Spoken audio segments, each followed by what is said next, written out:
제가 수요일에 3주 만에 이렇게 섰습니다. 그렇죠? 그래서 우리가 지난 내용을 좀 점검하고 정리할 필요가 있겠습니다. 기억 하나도 안 나실 거예요. 자, 우리가 그때 어떤 내용을 함께 나눴냐면 하나님께서 우리를 부르셨다라고 하는 내용을 함께 나눴습니다. 먼저 하나님께서 예수님으로 하여금 성령으로 충만하게 하셨죠. 예수님께서 성령 충만하셔서 아버지께로부터 성령을 받아서 우리에게 성령을 주셨다 그랬어요.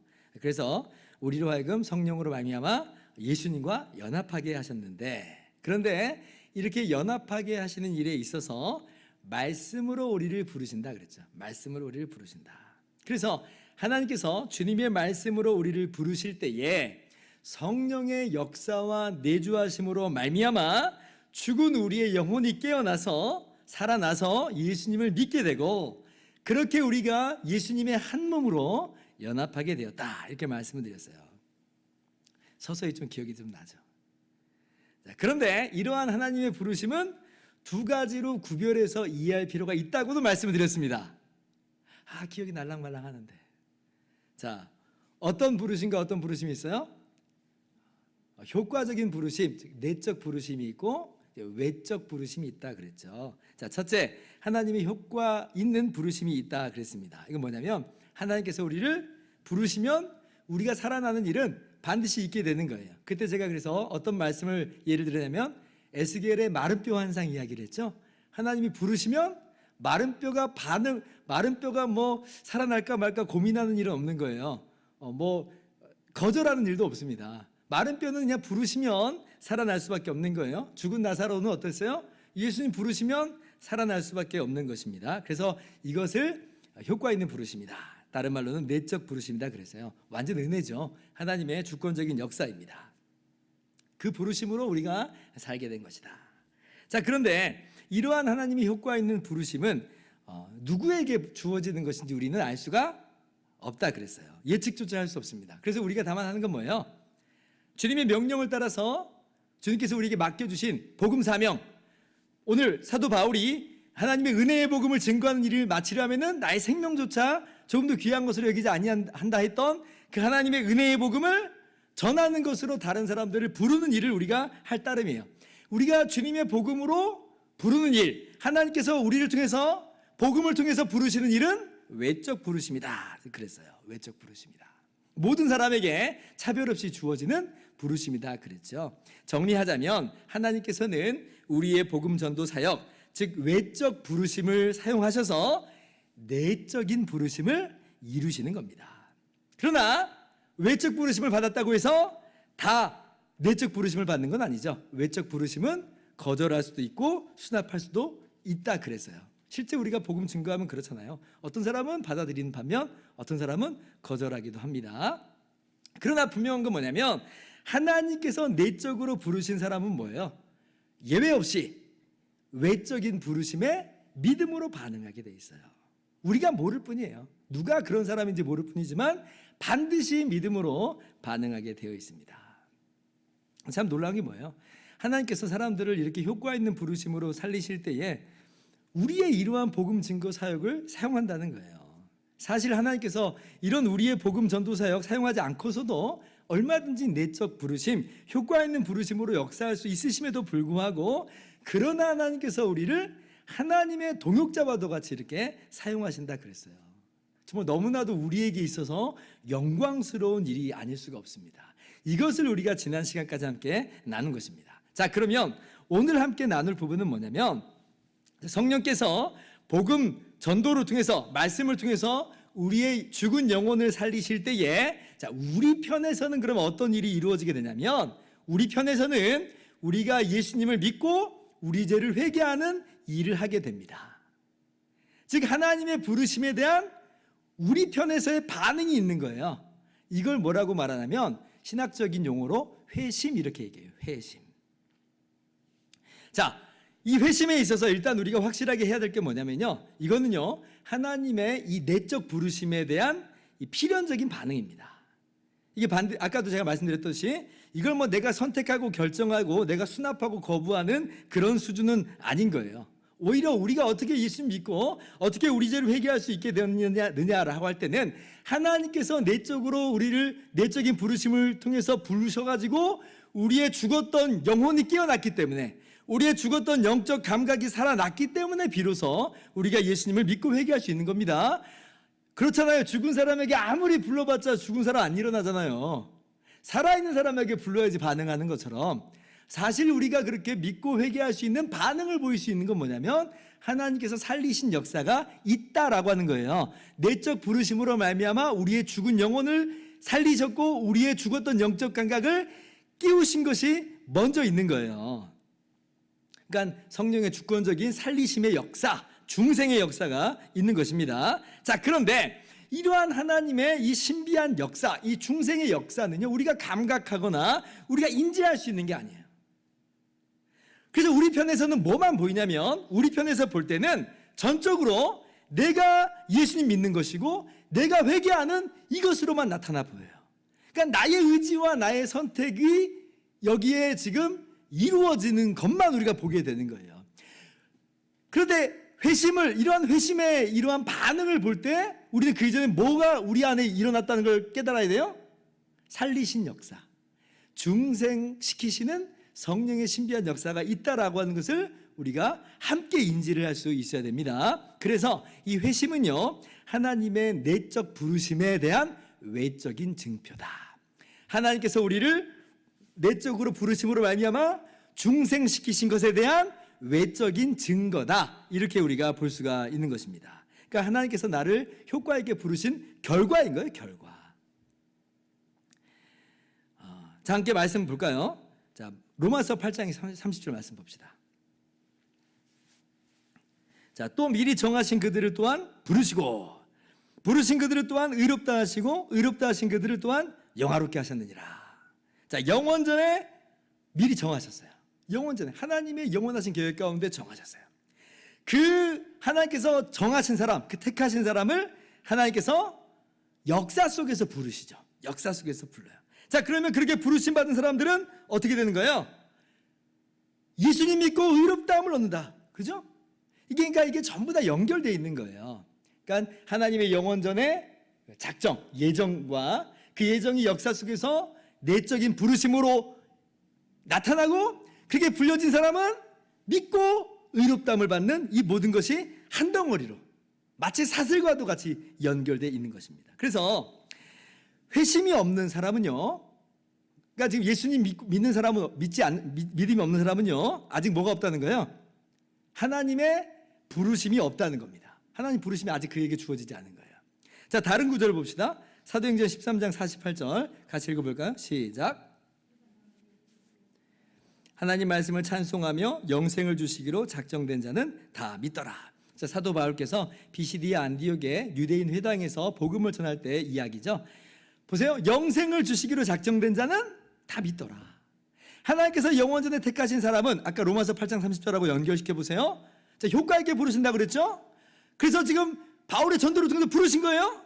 근데 그렇게 불려진 사람은, 작정된 사람은 뭐예요? 다 믿더라잖아요. 다 믿더라. 이 복음 선포를 통해서 다 믿더라. 그래서 작정된 자가, 내적 부르심을 입은 자가 안 믿는 경우는 없습니다. 다 믿게 되는 거예요. 근데 아직 안 믿는 사람은 뭐냐? 아직 이러한 하나님의 효과 있는 부르심을 경험하지 못한 사람들이다 라고 하는 거죠. 제가 지금 하나님의 작정 안에 있는 사람들이 아니다 이렇게 말씀드린 거 아니에요. 하나님의 부르심이 아직 없다는 거예요. 아직이라고 한 단어를 사용했죠. 왜 그래요? 나중에 이 사람들이 예수님 믿고 구원받을 수 있잖아요. 그래서 제가 아직이라고 한 단어를 사용한 겁니다. 그래서 섣불리 저 사람이 예수님 안 믿는다고 해서 그게 부르심이 없다고 하는 거지 작정이 없다라고 이렇게 나가면 안 돼요. 그래서 섣불리 우리가 포기하고 속단하지 말자는 겁니다. 그래서 아직 예수님 믿지 않은 사람은 둘 중에 하나예요. 원래 저 사람이 하나님의 작정 안에 있지 않은 사람들일 수도 있죠. 그럴 가능성도 있습니다. 그런데 또 어떤 사람들이 있어요? 하나님이 영원하신 계획 가운데 있지만 아직 하나님이 지금 역사 속에서 부르시지 않는 그런 사람들은 있을 수 있습니다. 우리는 이걸 안다 모른다? 모르는 거예요. 자, 그래서 아무튼 회심은 있는데 영생을 주시기로 작정된 자는 이 부르심 받고 다 믿어버리는데, 근데 아직 믿지 않는다는 것은 아직은 하나님의 내적 부르심이 없다.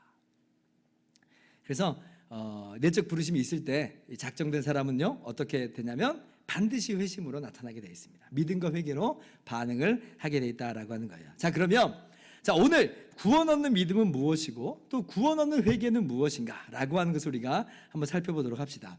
우리가 사도행전 20장 말씀을 읽었는데요. 바울이 에베소 장로에게 지금 이야기한 대목이죠. 바울은 여기서 지금 자신이 전한 은혜의 복음을 두 가지로 구별해서 설명하는 것을 우리가 알 수가 있어요. 한번 21절, 24절 한번 볼까요? 자, 유대인과 헬라인들에게 하나님께 대한 회개와 우리 주 예수 그리스도께 대한 믿음을 증언한 것이라. 24절.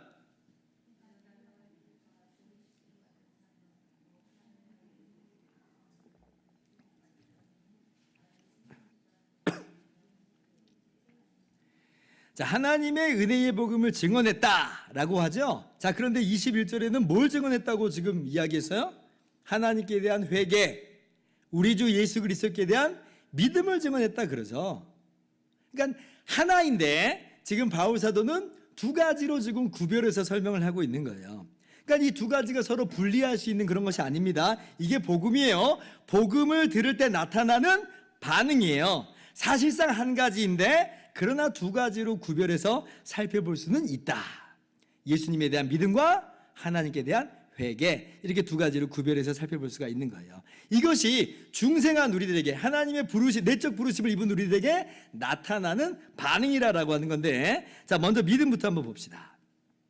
자, 바빙크는요, 이 믿음을 뭐라고 이제 이야기를 하냐면 하나님의 내적 부르심과 중생시키심이, 살리심이 우리의 지성적 측면에서 나타난 것이다 그래요. 지성적 측면의 이야기라고 하는 거죠. 그러니까 일반적으로 한번 생각을 해보세요. 자, 믿음이라는 게 뭐예요? 어떤 증언을 받아들이는 거죠. 이건 지성적인 요소일 수밖에 없어요. 증언을 받아들이는 게 뭐예요? 우리의 이성을 사용하는 거잖아, 이성을. 그러니까 믿음과 이 지성이 분리되는 일은 없습니다. 듣지도 못하고 알지도 못하는데 믿는다? 그런 일은 없는 거예요. 들었고 알게 됐기 때문에 믿는 거예요. 그러니까 믿음은 들음에서 난다 그랬잖아요. 들음에서.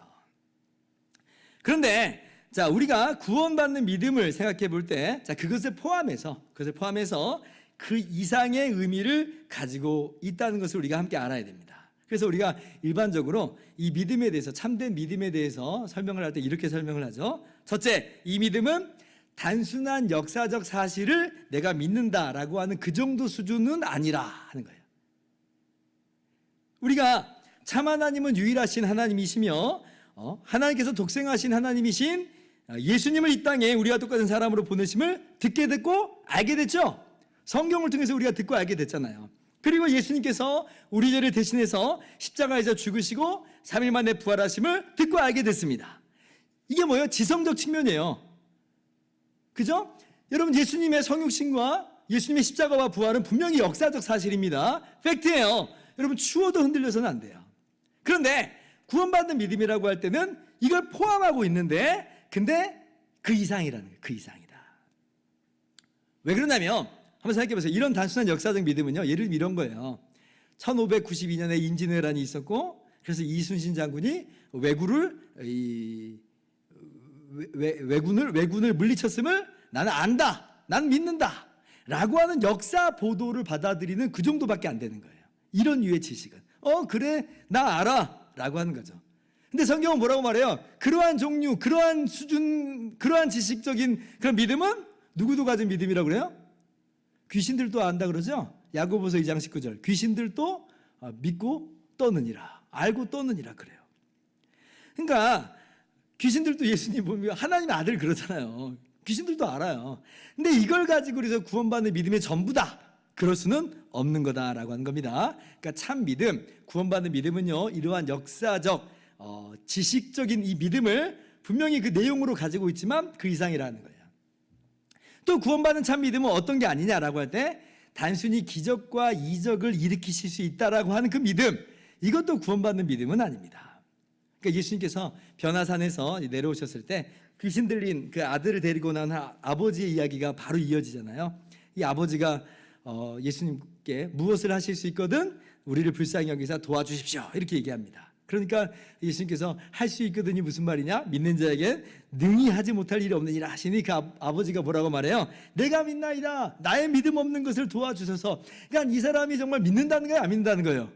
모르겠어요. 지금 자기 마음도 자기를 모른다는 거예요. 근데 이 아버지의 이 믿음의 수준은 뭐냐면 예수님께서 이 시간에 기적과 이적을 일으키실 수 있다라고 하는 그런 종류의 믿음 속에서 내가 믿나이다. 나의 믿음 없는 것을 도와주셔서라고 하는 거예요. 이러한 믿음에 있어서는 강한 믿음이 있고 약한 믿음이 있을 수 있죠. 흔들리기도 하고 막 때로는 막 우리 안에 뭐 없어진 것 같은 그런 느낌이 들 때도 있습니다. 이러한 믿음이요 분명히 우리의 신앙생활의 한 양상입니다. 그러나 이것은요 구원받는 그 믿음의 종류는 아닌 거예요. 그러면 단순한 역사적인 그러한 지식적인 믿음, 그게 구원받는 믿음의 전부가 아니고 기적과 이적을 믿는 믿음, 이것도 구원받는 믿음의 종류가 아니라고 할 때, 그럼 어떤 것이 정말 영혼의 구원에 이르는 참된 믿음이냐라고 할 때 세 가지 요소가 다 있는 믿음이에요. 세 가지 요소. 자, 첫 번째 요소는 뭐냐면 아까 역사적 지식이 필요하다 그랬죠? 포함한다고 그랬어요. 그거 빼놓으면 안 됩니다. 거기서부터 시작을 하는 거예요. 하나님의 아들이신 예수님의 성육신과 예수님의 십자가와 부활, 이거 실제라고 믿는 거예요. 정말 사실이야라고 우리가 아는 거예요. 여기서부터 시작해요. 이게 첫 번째 요소, 필요한 요소예요. 두 번째 요소는 뭐냐면 그 지식이 마음의 지식으로 작동하는 거예요. 마음의 지식. 어떤 분은 이제 이거를 믿음의 감정적 요소다, 이제 그렇게 이야기를 하는데 바빙크는 마음의 지식 이렇게 표현했어요. 이게 뭐냐면 이겁니다. 자, 역사적 사실로서의 예수님의 십자가 죽으심이 바로 나의 죄 때문이다 라고 동의하는 거예요. 내 죄 때문입니다. 그러니까 예수님의 십자가와 부활이라고 하는 역사적 사실을 나라고 하는 개인적 차원, 실존적인 차원, 현재적인 차원으로 받아들인 거예요. 나랑 아무런 상관없는 그런 일이 아니라 나를 위한 거예요. 예수님의 십자가와 부활은 나의 죄 때문이요 나를 살리시기 위한 것이다. 내게 적용시키는 거죠. 이게 이제 마음의 지식이다. 단순히 머릿속에만의 지식이 아니라 내 마음에서부터 동의하는 지식이다라고 하는 거예요. 이게 두 번째 요소예요. 세 번째 요소는 뭐냐면 이 지식이 이제 인격적인 지식으로 작동하는 겁니다. 인격적인 지식으로까지 작동하는 거예요. 이제 어떤 분은 그래서 이것을 믿음의 의지적 요소다 이제 이야기를 하는데, 이건 이제 바빙크는 이제 인격적 지식이라고 말한 거예요. 이게 뭐라고 말하냐면 예수님을 인격적으로 내 안에 영접하는 것이다. 내 안에 영접하신 것이다. 그러니까 예수님하고 실제적으로 인격적인 관계를 맺는 거예요. 예수님만이 우리의 유일한 구원자이심을, 그렇게 우리는 오직 예수님만을 신뢰하고 의지하는 것입니다. 여러분, 예수님의 사역을 한번 생각을 해보세요. 예수님께서 우리 죄를 위해서 대신 십자가에서 죽으셨죠. 근데 그렇게 죽으시고 끝나셨어요? 아니잖아요. 예수님은 3일 만에 다시 살아나셔서 승천하셔서 지금 하나님 보좌 우편에 계십니다. 즉 이 말은 무슨 말이냐면 예수님은 살아계신 주님이세요. 살아계신 분이에요. 근데 예수님 믿는다라고 할 때는 이순신을 믿는다라고 하는 것은요, 그냥 죽고 어떤 일을 과거에 했던 존재를 그냥 아는 것뿐이잖아요.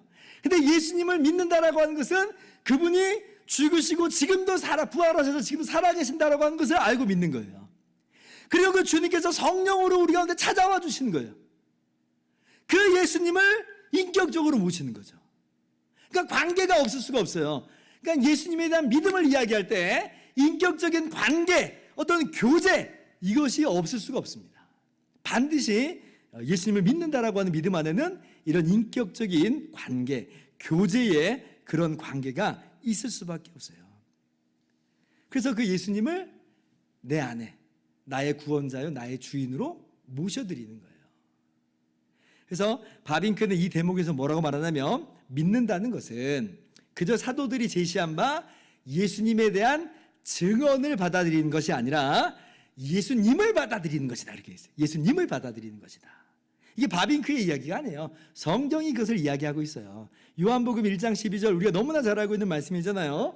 자, 같이 한번 읽어봅시다. 시작. 하나님의 자녀가 되는 권세를 주셨으니. 자, 믿음이 뭐라는 거예요? 우리 죄를 대신해 죽으시고 부활하신 예수님을, 지금도 살아계신 예수님을 영접하는 것이다. 예수님과의 인격적인 관계로 예수님과의 살아있는 교제로 들어가는 거예요. 이게 성경적인 참된 구원받는 믿음이에요. 요한 1서에서도 같은 것을 이야기하십니다. 교독할게요. 요한 1서 5장 12절 13절입니다. 아들이 있는 자에게는 생명이 있고 하나님의 아들이 없는 자에게는 생명이 없느니라. 13절.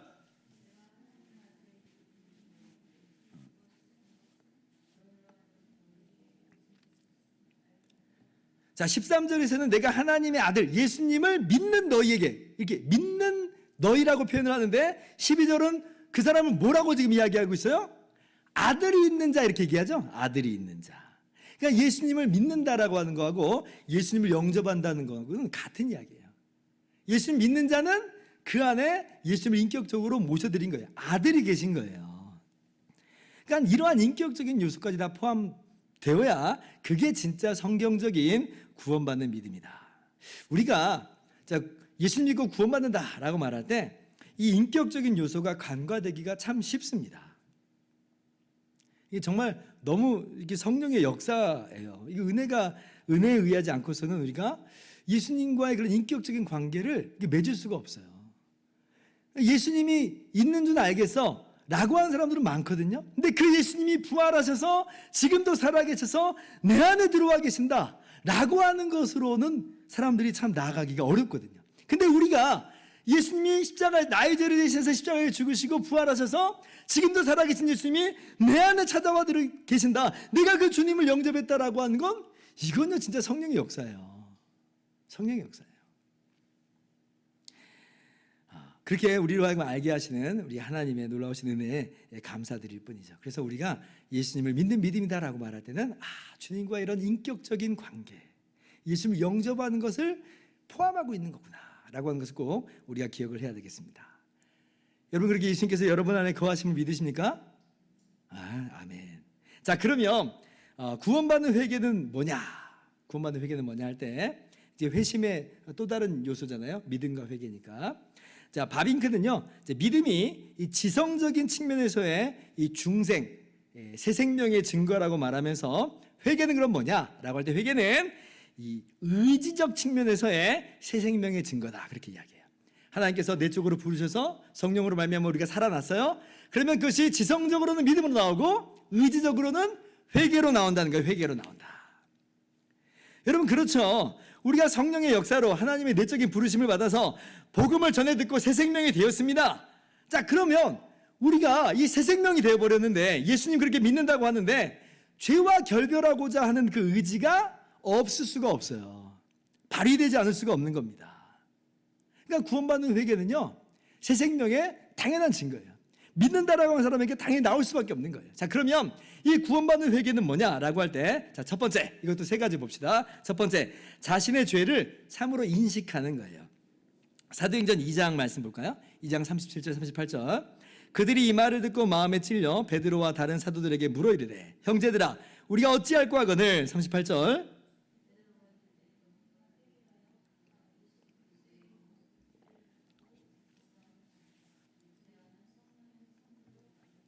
자, 오순절날 사건이죠. 베드로 사도가 유대인들에게 복음을 증거하고 있어요. 너희가 십자가에 못 박아 죽인 예수님이 부활하셨고 예수님은 정말 우리의 중보자여 그리스도가 되신다, 구원자가 되신다, 복음을 전해요. 그러니까 이 성령의 역사로 말미암아 듣는 사람들이 마음에 찔림을 받았어요. 뭐예요? 자신이 잘못한 걸 깨달은 거예요. 자신의 죄를 깨닫게 된 거예요. 내가 엄청난 죄를 저질렀구나, 내가 그리스도를 죽였구나, 나는 정말 죽어 마땅한 죄인이구나 라고 하는 진지한 뉘우침이 이 죄를 죄로 인식함이 있게 된 겁니다. 두 번째, 이 구원받는 회개는 어떤 요소를 또 갖고 있냐면 그리스도 안에 있는 하나님의 자비와 사랑을 인식하는 거예요. 자, 나는 정말 죽어 마땅한 죄인이야 라고 하는 것이 진짜 회개로 이끄는 게 아니라 뭐냐면 베드로 사도가 뭐라고 지금 계속해서 이 말씀 속에서 이야기하는 거예요. 그래서 베드로가 지금 너희들이 그렇게 죄를 졌으니 그리스도를 배반하고 십자가에 못 박았으니 너희들은 다 죄인이야, 끝장났어, 이렇게 말하지 않죠. 회개하라 그래요. 회개하라. 예수 그리스도의 이름으로 세례를 받고 죄사함을 받으라. 뭐냐면 예수님께서 기꺼이 너희를 받아들여 주신다는 거 아니에요? 너희를 죄사하여 주신다는 거 아니에요? 그러니까 베드로 사도는 죄를 이야기하면서 동시에 뭘 이야기하는 거냐면 죄 사함의 복음을 전하고 있습니다. 죄 사함의 복음을 전해요. 그러니까 이런 엄청난 죄인들을 위해서 다름 아니라 예수님이 피 흘려 죽으신 것임을 밝혀주는 거예요. 그래서 여러분, 우리 성경적인 회개는요, 내가 죄를 회개하긴 하는데 그래서 이제 내가 어떻게 될까 알지 못하고 불안과 공포와 염려 속에서 용서하시는지 안 하시는지 알지 못해서 벌벌벌 떠는 그러한 회개가 아닙니다. 인간 사회에서의 회개는 그렇죠, 저 사람이 용서해 줄지 안 할지 모르잖아요. 그러나 성경적인 의미에서의 회개는 그런 회개가 아니에요. 하나님께서 나의 죄를 위해서 주님을 보내주시고 예수님이 내 죄를 대신해서 십자가에서 죽으심을 들었기 때문에, 알기 때문에 그 은혜와 사랑과 자비를 힘입어서 그래서 회개하는 거예요. 그러니까 하나님의 죄 용서의 초청이 먼저 있는 거죠. 그래서 은혜를 믿음으로 회개한다 그래요. 은혜를 믿음으로 회개한다. 그러니까 구원받는 회개와 이 구원받는 믿음이 분리된 게 아니에요. 이 믿음이 우리 가운데 찾아오니까 주님의 십자가와 부활이 나를 위한 것이라고 믿어졌다고 그랬잖아요. 그러니까 그 믿음 안에서 우리는 기꺼이 우리를 용서하시는 바 하나님께 나아갈 수 있어요. 이게 동전의 양면과도 같다. 정말 중요한 요소입니다. 세 번째, 우리가 이제 집중해야 되는 건 이거예요. 세 번째 뭐냐면, 참된 회개는 그래서 뭐냐라고 할 때, 그래서 회개했잖아요. 근데 그 회개는 뭐냐면 하나님께로 돌이키는 거예요. 하나님께로 향하는 거예요. 방향이 전환돼 있어요. 즉 지성적인 측면만이 아니라 그랬잖아요. 바빙크는 의지적인 측면이라고 그랬잖아요. 이게 뭐냐면 나의 의지를 갖고 돌이키는 거예요. 돌이키는 거예요. 이게 죄인 줄 알아, 용서해 주세요 하고 그 자리에 머무는 게 아니라 방향을 돌리는 거예요. 방향을. 사도행전 3장 19절 보면 이렇게 기록되어 있습니다. 그러므로 너희가 회개하고 돌이켜 너희 죄 없이 함을 받으라. 이같이 하면 새롭게 되는 날이 주 앞으로부터 이를 것이요. 사도 베드로께서 성전 미문에 있는 안진뱅이를 예수 그리스도의 이름으로 일으켰을 때에 다시금 복음을 전하거든요. 그때 이야기예요. 근데 여기서는 이 회개를 두 단어로 사용해서 지금 설명하고 있죠. 회개하고 돌이키라. 그러니까 회개의 분명한 요소는 뭐냐면 의지적인 요소가 있어요. 돌이키는 거예요. 죄를 죄로 자각하는 뉘우침으로만 끝나는 게 아니라 외적인 변화를 수반하는 거죠. 그래서 우리가 참된 회개라고 할 때는 방향을 전환하는 변화, 그래서 새 생명적으로 한 걸음을 내딛는 그 변화가 수반되는 거예요.